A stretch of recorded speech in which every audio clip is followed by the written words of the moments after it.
Do you guys remember the Lego movie? No, not that one. No, not that one either. I'm talking about the Lego movie. Because when I was a kid, you couldn't escape it. McDonald's Happy Meal toys with those weird little 3D plastic cups, I remember. Oh, and of course, the song. Everything is awesome.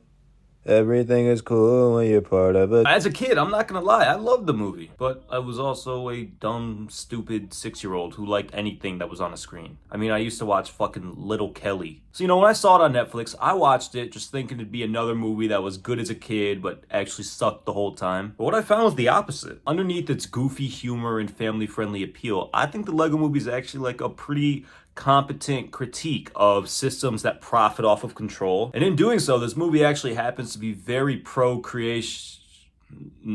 That can be worded differently. Pro-creativity, that's a better word. So for those of you who haven't seen the Lego movie, which I don't know why you'd be watching this video if you haven't, but the plot's pretty simple. We follow Emmett, who's essentially an everyman in this like utopian Lego society. Everything is, by all definitions, awesome. And this to me was already disturbing. As a pretty smart guy, I can feel the underlying tension, like there's something sinister about this world. And my psychic abilities are proven as Emmett turns the TV on. We're greeted by President Business, president of the Octane Corporation, and the world, I guess. And he just basically gives a very normal daily reminder to follow instructions or you'll be put to sleep. And then he announces a Taco Tuesday party. Now look, I'm not gonna break down every beat and every moment of the movie like this, but I thought this moment was interesting for two different reasons. One, this sets up a world where the ruling class is like ever present in your life. One where the ruling class isn't an elected official, but instead a literal business. A business that is constantly whispering in your ear to be a good little Lego boy and follow the rules. And two, it instantly makes us question the rules of this world. I mean, you never hear like the mayor of your town go on live TV and be like, hey guys, don't murder people, don't rob stores, it's bad stuff guys, let's not do that today, okay? Because I mean, we all know that's bad stuff, we don't do that. Well, I don't do that. I mean, you guys might. But as a society, we already know it's bad and we don't need to be reminded. So the fact that President Business even has to make this announcement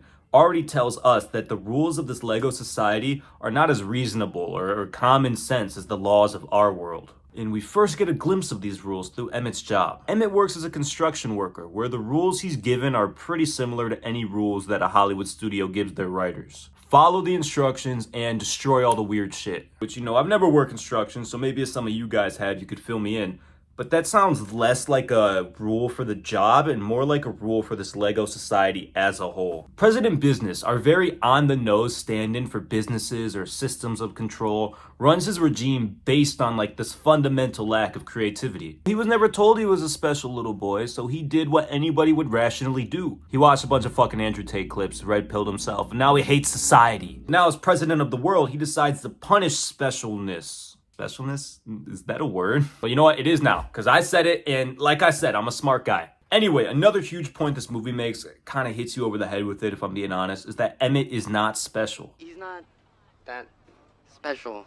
He is a ordinary, regular, generic construction worker. We're trying to locate the fugitive, but his face is so generic it matches every other face in our database. I think that actually strengthens the message of the movie. Because even though there's nothing outwardly special about any of us, we can all choose creativity. We can all choose freedom. Because capitalism, our system of control, incentivizes art to be appealing to everybody. I mean, I run this channel part-time, and I'm hoping to grow it. And it's very easy when editing a video to cut out a section where I'm rambling a little too much because I think I'm getting too passionate about something and other people will lose interest. But the Lego movie makes the argument that it's a lot more interesting when artists deliberately choose not to be appealing. I mean, who would want to watch a movie of Emmett building skyscrapers all day according to the instructions, right? But the interesting thing about this movie isn't the beautiful animation. It's its strong sense of identity and its commitment to just being weird. And this movie helped me realize that, I love making art, whether it's screenplays or poems or music, and I even consider YouTube art. When I made my first video, you can go back and watch it. I was making it on this like controversial topic. It was about the Michael Jackson biopic, and I was kind of walking on eggshells, and I was dick sucking the movie while at the same time trying to say my opinion. I was tiptoeing this line because I wanted to appeal to people. But at the end of the day, the video was worse off for it, right? Like the video would have been better if I committed to my stance. And over time, as I've gotten more confident making videos, it's a lot easier to express my own opinion. And at one point I said to myself, I am not a boring person. I'm a weird person, and I make jokes and I have opinions, and I should just let all that flow. And the Lego movie, it looked me in my eyes, and it put its hand on my shoulder, and it whispered in my ear. It said, "You're right." And I can't argue with that. I mean, who would? Hey, I appreciate you guys watching. This is my first time writing a real script for a video, and it was a fun process. It's definitely a learning process. I'm hoping to make some more videos about TV shows, movies, and music in the future. I'm writing one about Resident Alien right now, and I really want to write one about Love Island. I don't know if you guys have been watching Love Island, but my girlfriend got me into it, and holy shit, it's really good. I really want to get that Love Island video out. Anyways, if you guys like this, just like the video. Please comment. I love talking movies with people. That's why I started the channel. You don't really have to subscribe, but of course it's appreciated. And I'll see you guys in the next one. Bye.